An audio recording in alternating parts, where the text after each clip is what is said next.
আসসালামু আলাইকুম। এটি হচ্ছে আমরা আসছি কিশোরগঞ্জ অষ্টগ্রাম কলিমপুরে।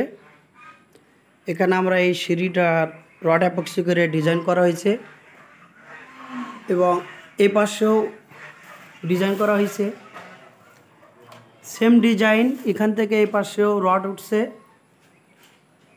এবং এই পাশেও আমরা রড অ্যাপক্সি করছি।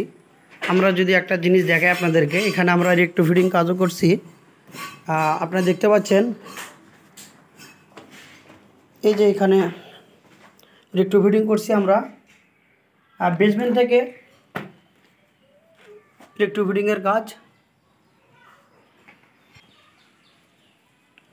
আমরা বেসমেন্ট থেকে রেক্টো ফিটিং করছি। সেম আমরা দুটা কলামই করছি। এখানে অন্ধকারের জন্য আমরা দেখাতে পারতেছি না। এই যে আমরা রেক্টো ফিটিং কাজ, এখানে শেয়ার কানেক্টর দেওয়া আছে, ইউ দেওয়া আছে, এখন রিং বাঁধা শুধু বাকি আছে।